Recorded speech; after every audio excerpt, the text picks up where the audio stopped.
Charlotte McLeod with the Investing News Network, and here today with me is John Kaiser of Kaiser Research. Thank you so much for being with me today. I'm so glad you invited me to be on the podium here with you to talk about what's happening in the world of metals and juniors. There's really a lot going on, and of course we're here at PDAC. We've made it now to day 3, so I wondered if you could give me your take on sentiment, things that you've been hearing down on the show floor.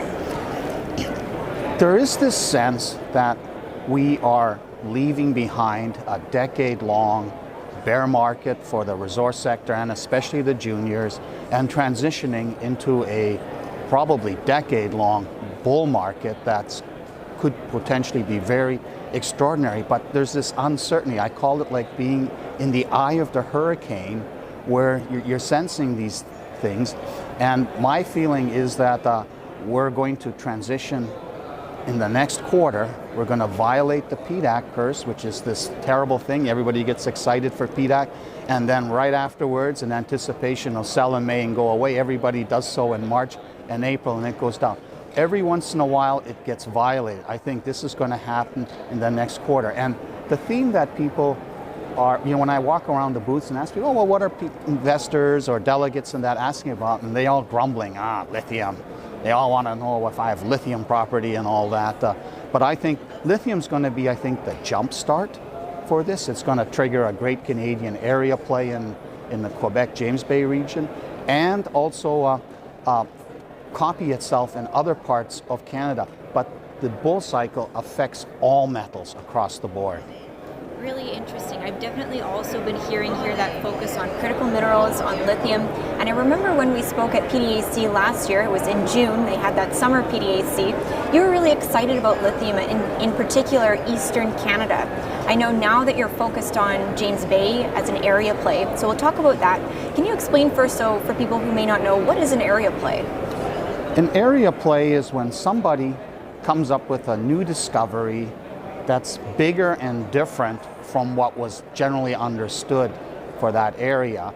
And usually the company, these days with map staking, the company makes a discovery, has plenty of time to stake everything relevant, and then others do closeology. And we haven't had a really good area play since the 1990s. And a great Canadian area play is one where there's enough complexity about what is good geology and what is bad geology, so that the one company cannot really get it all. So all these other companies that engage in this staking rush and pick up land, any one of them has the potential to come up with a repeat discovery. And the James Bay region meets all these qualifications, because we're already seeing with Patriot Battery Metals a 50 to 100 million ton body taking shape, running somewhere between 1% and 2%. And this is like a 50 to 150 billion dollar deposit in situ value, just using either $10 or $30 per pound lithium carbonate. And it's been there a long time. These pegmatites, they have been worthless. I mean, in 2005, the entire lithium market was worth only $200 million. Last year, depending what price you use, it was worth anywhere between 20 and 50 billion dollars. And the demand requirements, what the International Energy Agency is predicting how much lithium you're going to need to meet the electric vehicle goals by 2030, that's a mind-boggling 600% expansion from the current 130,000 tons that the USGS reported for last year's production. That's insane. That's even at $10 per pound, which is, it was $30, and it's going back to where it should be, somewhere between 10 and 50. That's going to make it a $100 to $200 billion market, which puts it in the league of copper and gold. And the Australians get it. Canadians haven't quite figured out, but the policy mandates that the governments have made, and the fact that the car makers have gone beyond the point of no return in terms of pivoting to electric vehicle fleets, there's even no way that the juniors can screw this up. So we're going to see, in the James Bay area, we're seeing that, there's a fertility for lithium there that's quite extraordinary, but there's many other parts of Canada and other places like Brazil and Scandinavia and Africa, these Archean terrains, where these pegmatites have always been observed while looking for precious and base metals deposits, and they've been noted. but it didn't matter because the market was so small. It was controlled by the brine operations in Chile and the Greenbushes monster deposit in Australia. Okay, so checking in a little bit more on this James Bay area, I was going to ask you about the historic production in the area of lithium or otherwise. What's the history there? And then the current main players. So you mentioned Patriot Battery Metals is one of the big ones. And who else is there? Lithium has had sort of 3 cycles. The first one, what I call Lithium Mania 0.5, sort of overlapped with the Rare Earth Mania 1.0 between 2009 and 2011. And Canada Lithium attempted to bring a pegmatite north of Val-d'Or into production, and that crashed and burned.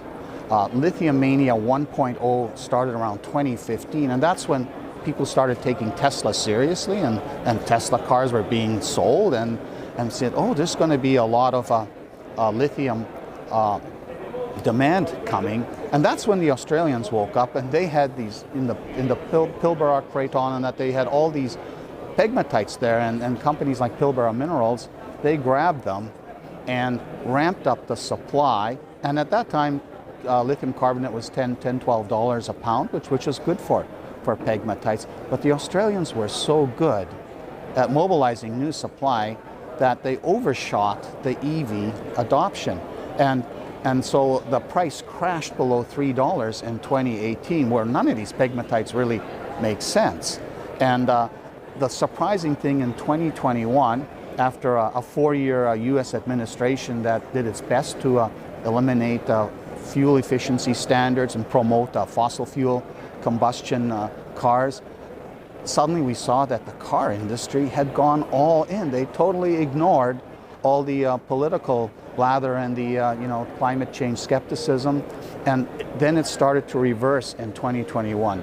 So that's why we saw a tenfold increase of lithium from $3 a pound to 30, 35, where it was stuck all year. Right now there's this sort of, oh, it's coming down, but that doesn't matter. At $30 to $35 a pound, a 1% lithium deposit is equivalent to a 1-ounce deposit, and 2% is a 2-ounce deposit. So you're talking like $1,800 to $3,600 rock value for an open pitable resource like tens of millions of tons. I mean, there is no such gold deposit in the world. So you know these prices are not real. We don't need that. So the price sinking back to 10, 15, that means simply that they're going to focus on the best one. But as part of Lithium 1.0, Nemaska attempted to put the Whabouchi project into production, and of course the price ended up going down, and they didn't have their flow sheet worked out very well, so that became kind of this negative memory. Like the second one, Canada Lithium, was also a negative memory,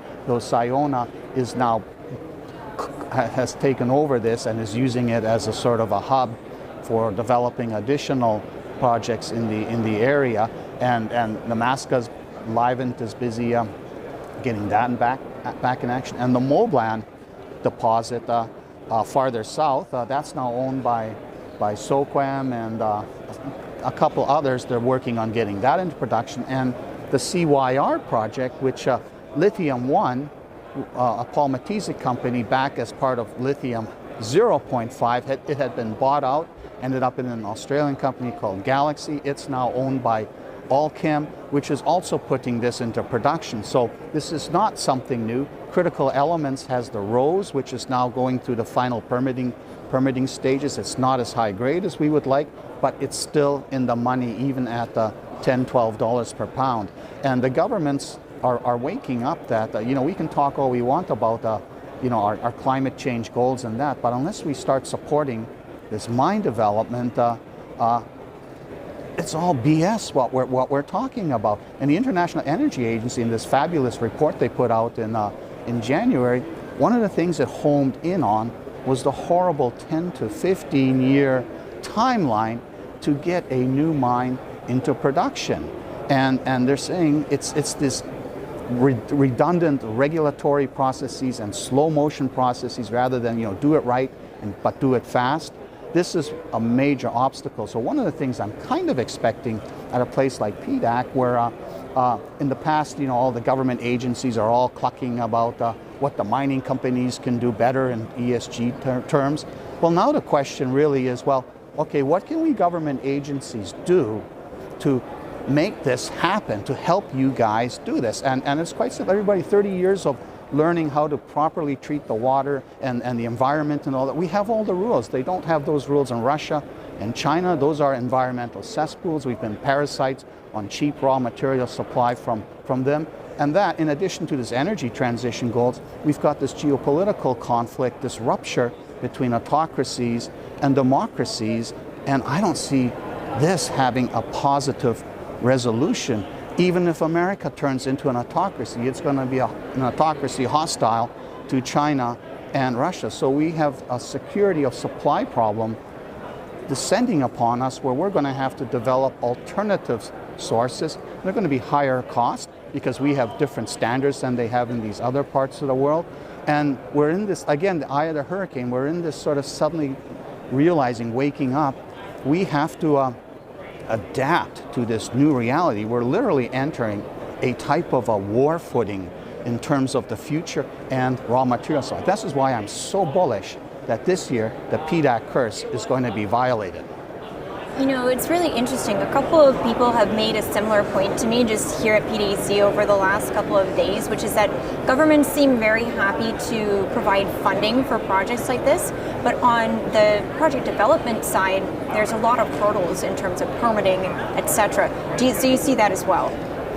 Yes, and in fact in the United States is absolutely horrible for permitting anything. That there's like the not in my backyard a complex, like local stakeholders opposing anything in their backyard. And then they have, like Canada, the sort of First Nations groups unhappy if there's something near a sacred, former sacred area. But we've seen a couple of stunning things. For example, in Nevada, there's these claystone deposits, or hectorite in the case of Thacker's Pass. The Department of Energy promised a $700 million loan to Ioneer for its Rhyolite Ridge project, conditional on getting approved. Why isn't it approved yet? There's some plant called a buckwheat, which is of a particular species that's unique to that area. So the eco-diversity people are all complaining, saying if you put a big open pit there, the buckwheat plant disappears. And the government's sort of saying, yeah, but if we do nothing about our lithium supply, it'll disappear anyways because the climate will change and it's going to be a lot hotter. So now everybody has to start doing this trade-off thinking. What are the sacrifices at the local level that we need to make to save the big picture? And again, that's part of the big transition. And you know, the other fascinating thing is GM has done a $650 million investment, equity investment in Lithium Americas to fund the Thacker's Pass project so that they have a domestic supply of lithium. Now these claystone projects, we still need 2 years of demonstrate for them to come on stream and show they actually work like they've been modeled with their pilot plants and that. So there's risk in that. The pegmatite is really important because everybody knows how to process spodumene, provided there aren't a lot of impurities in it, and you drill it, it doesn't move. It's not like the brine fields in the lithium triangle. In fact, when I put together all the USGS numbers recently, I was shocked how Australia's pegmatite supply went through the roof starting 2016-17, but the lithium brine source stuff from Chile just motored along like this. It's not so easy to ramp up lithium brine production, but pegmatites, it's simple. They're discrete deposits. You know where they are, and then you pick the best ones. We're heading into a 2 to 3 year boom in places like Brazil and Canada to find all these, and then in 3 years pick the best ones and fast track development of them so that that second half of that 600% expansion gets delivered by 2030. The Australians and the lithium triangle, they'll take care of the first half. And none of this takes into account the possibility that they may solve the dendrite problem and have a solid state lithium-ion battery where you can substitute lithium metal for the anode, get rid of graphite, and then you have a much, much better car. Then you also probably don't even need cobalt at the other end in the cathode. So if that technological breakthrough happens, the demand for lithium goes even higher than the 600% the IEA comes up with. I want to ask a small question on why we're seeing the Australian companies come into Canada. From what I'm understanding, it's a geology because they have the same types of deposits in Australia as we have over here. But it sounds to me like Canadian companies might be losing out on a really big opportunity here. Well, last year when I was here, I was talking about a company called Brunswick Exploration, Bob Wares and Killian Charles. And Bob Wares, like myself, had always assumed, oh yeah, whatever lithium the world needs, it's going to come from the brines in the lithium triangle. And then he's seeing what's happened to the price, and he's starting to understand the future supply requirements. And he sort of scratched his head and said, this is incredible. I guess I missed the boat. And then he starts researching the archives where all these pegmatites are and looking. And the earlier ones, the 1.0 juniors, they'd put postage stamps on properties here and there.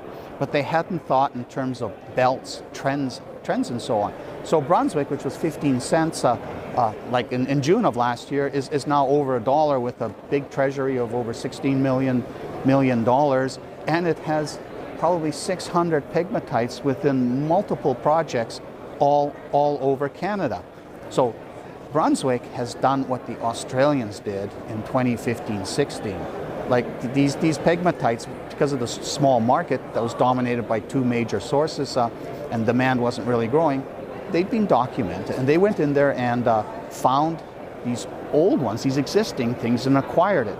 Brunswick is sort of a leader in doing that, but the Australians are now saying, okay, we've picked off all the good stuff in Australia, the easy stuff, and here's Canada, a repetition. So they get it.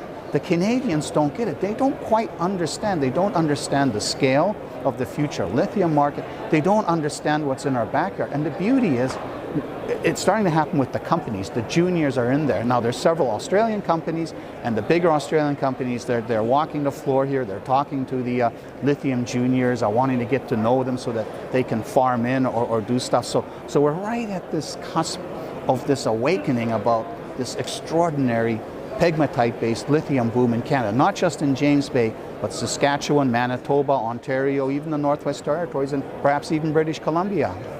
Interesting. And so, as you mentioned at the beginning of this conversation, you see probably a positive year ahead, not just for lithium, but for commodities as a whole.